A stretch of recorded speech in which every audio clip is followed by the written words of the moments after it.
అమలాపురం చందన brothers లో discount changer December 2 నుంచి ప్రతి 5,000 రూపాయల కొనుగోలుపైన అన్ని రకాల వస్త్రాలపై వెండి ఉచిత. బుధవారం ఉదయం 7:27 ప్రాంతంలో భూకంపం రావడం అటు తెలంగాణ, హైదరాబాద్ ప్రాంతాల్లో ఒక్కసారిగా ప్రజలని ఉలిక్కిపడేలా చేసింది. సుమారుగా 5.3 రిక్టర్ స్కేల్ మీద 5.3గా నమోదైంది ఈ భూకంపం యొక్క తీవ్రత. గత 20 ఏళ్లలో ఇంత భారీగా భూకంపం నమోదవ్వడం కూడా ఇదే మొదటిసారి అంటూ కూడా చెప్తున్నారు.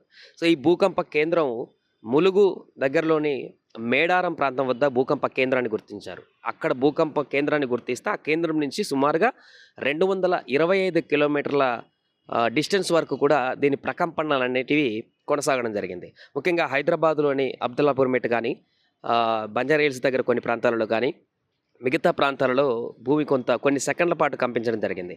అలాగే యాదాద్రి చౌటుప్పల్ మున్సిపల్ ప్రాంతంలో, మున్సిపల్ ఏరియా ప్రాంతంలో కూడా కనీసం 30 నిమిషాల పాటు ఈ కంపాలని కూడా, ప్రకంపనలన్నీ కూడా కనిపించడం జరిగింది.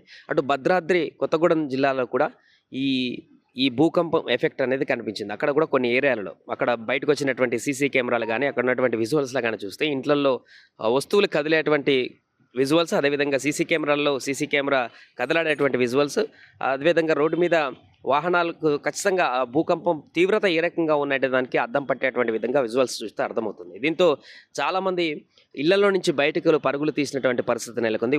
ఉదయమే మార్నింగే బుధవారం ఉదయం ఈ రకమైనటువంటి ఒక ప్రకంపనలతో అయితే ప్రజలందరూ కూడా ఏం జరుగుతుందో కూడా కాసేపు అర్థం కానటువంటి పరిస్థితి. జనరల్గా భూకంపాలంటే ఇంకెక్కడ చూస్తుంటాం, కానీ హైదరాబాద్ నగరంలో ప్రకంపనలు రావడం, అది కూడా ఎక్కడో మేడారం భూకంప కేంద్రంగా ఉంటే ఆ కేంద్రం నుంచి 225 కిలోమీటర్ల డిస్టెన్స్ వరకు ఉన్నటువంటి ప్రకంపనలు అనేవి హైదరాబాద్కు కూడా రావడం, హైదరాబాద్లో ఉన్నటువంటి బంజారా హిల్స్ ప్రాంతాల్లో కానీ, అబ్దుల్లాపూర్ మెట్ ప్రాంతాల్లో కానీ, హయత్ నగర్లో కానీ, వనస్థలిపురంలో కానీ ఈ ప్రకంపనలు కొంతసేపు ఎక్కువగా కనపడడంతో ఒక్కసారిగా ప్రజలందరూ ఏం జరుగుతుందో తెలియక బయటకు వచ్చేటువంటి పరిస్థితి అయితే నెలకొంది. కొన్ని ప్రాంతాల్లో వచ్చినట్టుగా కూడా తెలియలేదు. స్లైట్గా సీసీ కెమెరాలో మాత్రమే కదిలినటువంటి దృశ్యాలు కనిపించాయి, కానీ ప్రజలు ఆందోళన పడేటువంటి పరిస్థితి లేదు. సో ఆ రకంగా ఈ ప్రకంపనలు అనేటివి ఉదయం కొనసాగాయి. సుమారు 7:30 నుంచి 8 గంటల ప్రాంతం, అర్ధగంట వరకు కూడా అక్కడ కొంతగా ఈ ప్రాంతాలన్నింటిలో కూడా 225 కిలోమీటర్ల దూరంలో ఉన్నటువంటి ప్రాంతాలన్నింటి కూడా ఇదంతా కూడా కొత్తగూడెం, మనుగూరులో కానీ, భద్రాచలం, చెర్ల, చింతకాని, నాగులవంచ, ఇల్లందు ప్రాంతాల్లో కూడా ఈ ప్రకంపనలు అనేటివి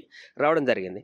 ఇక ఉమ్మడి ఖమ్మం జిల్లాలో సుమారు 3 సెకండ్ల పాటు కూడా ఈ ప్రకంపనలు హెవీగా ఉండడంతో అక్కడ ప్రజలందరూ కూడా భయభ్రాంతులకు గురయ్యారు. సో దీని ఎఫెక్ట్ ఏంటంటే ఇటు మన తెలంగాణనే కాకుండా అటు మన ఆంధ్రప్రదేశ్ రాష్ట్రంలో కూడా కొంతవరకు విజయవాడ పరిసర ప్రాంతాలలో ఉన్నటువంటి కొత్తగూడెం, ఇల్లందు తర్వాత పక్కన ఉన్నటువంటి ప్రాంతాలకు కూడా కొంతవరకు ఈ ప్రకంపనలు కనిపించినట్టుగా చెప్తున్నారు. అక్కడ కూడా ఈ ప్రకంపనలు రావడంతో ఏం జరుగుతుందో ఏంటనేది కూడా తెలియనటువంటి పరిస్థితి. ఉదయం లేసి ఉద్యోగాలకు వెళ్ళేటువంటి వారు రెడీ అవుతుంటారు, స్కూల్ పిల్లలు రెడీ చేసేటువంటి వారందరూ కూడా రెడీ అవుతుంటారు. ఇళ్లలో ఎవరి పనుల్లో వారు బిజీగా ఉంటున్నటువంటి సందర్భంలో ఒక్కసారిగా ఊహించినటువంటి పరిణామం ఉదయమే ఈ రకమైనటువంటి ప్రకంపనలు రావడంతో ఎవరికి ఏం అర్థం కాలేదు, ఏం జరుగుతుందనేటువంటి విషయం కూడా అర్థం కాలేదు. ముఖ్యంగా హైదరాబాద్ లాంటి నగరాల్లో అప్పుడప్పుడు ఏమైనా భూకంపం వచ్చినా కూడా వచ్చిందా అది ఎవరికి చెప్తే కానీ తెలియనటువంటి పరిస్థితి ఉండేది. కానీ ఈసారి కొంత ప్రకంపనలు స్పష్టంగా బయటకు కూడా కనిపించాయి సీసీ కెమెరాలో కానీ.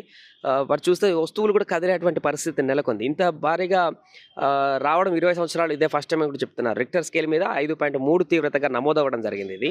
సో అక్కడెక్కడో మేడారంలో అడవుల ప్రాంతాల్లో భూకంప కేంద్రంగా నమోదైనటువంటి ప్రకంపనలు అనేవి సుమారు ఇన్ని కిలోమీటర్ల వరకు విస్తరించి ఒక్కసారిగా ప్రజలను అయితే ఆందోళనకు గురి చేసినటువంటి పరిస్థితి నెలకొంది. ఇక దీనిపైన ఇప్పటికే అధికారులు భూకంప కేంద్రాన్ని కనుక్కొని ఈ ప్రకంపనలకు సంబంధించినటువంటి పూర్తి సర్వే కూడా, దర్యాప్తు కూడా చేస్తున్నారు. ఇంకా ప్రకంపనలు వచ్చేటువంటి అవకాశం ఉందా, దీనికి గల కారణాలు ఏంటి, ఇది మళ్ళీ వచ్చేటువంటి అవకాశం ఉంది. అది ఒకవైపు మొత్తం వర్షం వచ్చేటువంటి సూచనలు కనిపిస్తాయి. 2 రోజుల నుంచి కూడా తుఫాన్ ఎఫెక్ట్ తోటి హైదరాబాద్లో కూడా కొంత చల్లటి వాతావరణం, అదేవిధంగా క్లైమేట్ అంతా కూడా క్లౌడీగా ఉన్నటువంటి సందర్భంలో ఈ యొక్క ఊహించని పరిణామంతో ఒక్కసారిగా భయాందోళనకు గురైనటువంటి పరిస్థితి నెలకొంది. అయితే అధికారులు మాత్రం ఎలాంటి భయపడేటువంటి పని అయితే లేదు.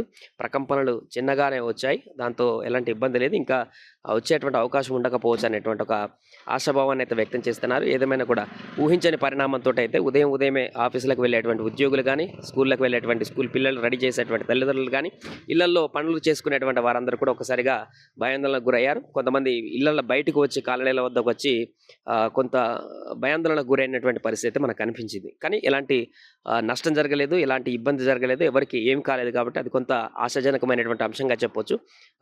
బట్ ఈ భూకంప కేంద్రానికి సంబంధించి మేడారం ఎక్కడో ఉన్నటువంటి మేడారం ప్రకంపన అక్కడ కేంద్రంగా ఉంటే 225 కిలోమీటర్ల వరకు కూడా దీని ఎఫెక్ట్ ఉండడం అనేది అయితే కొంత ఆశ్చర్యానికి గురి చేస్తుంది.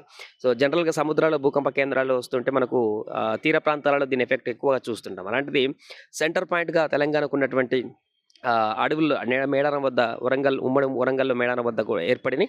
అక్కడి నుంచి ఈ స్ప్రెడ్ అవుతూ కొన్ని ప్రాంతాల వద్ద కదలికలు ఎక్కువ కనపడ్డాయి. ఇటు హన్మకొండ, హంటర్ రోడ్డు ఈ ప్రాంతాల్లో కూడా, ములుగు ప్రాంతాలలో కూడా ఇక్కడ కూడా ఎక్కువ ప్రకంపనలు కనిపించడం జరిగింది. దీంతో ప్రజలు కొంత భయాందోళనకు గురయ్యారు. బట్ స్టిల్ ఇప్పుడైతే అంత సద్దుమణిగింది, ఎలాంటి ప్రకంపనలు ప్రశాంతంగా ఉంది, ఎవరికి ఎలాంటి ఇబ్బందులు లేకుండా ఈ యొక్క భూకంపం అనేది భారీ ఎత్తున రాకుండా 5.3 రిక్టర్ స్కేల్ మీద అంత తీవ్రత ఉన్నప్పటికీ కూడా ఎలాంటి ఇబ్బంది లేకుండా, అంటే చాలా దూరంలో భూకంప కేంద్రం ఏర్పడింది కాబట్టి, అడవి ప్రాంతంలో భూకంప కేంద్రం ఏర్పడింది కాబట్టి ఆ నియర్లో ఎక్కువగా వచ్చినటువంటి అవకాశం ఉండేది.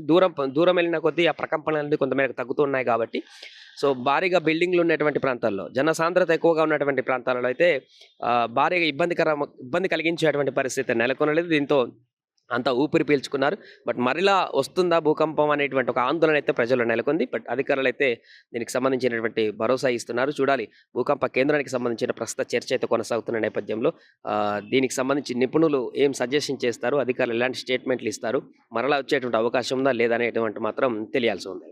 సుమన్ టీవీలో మీ పర్సనల్ అండ్ బిజినెస్ ప్రమోషన్స్ కోసం కింది నెంబర్కి కాంటాక్ట్ చేయండి.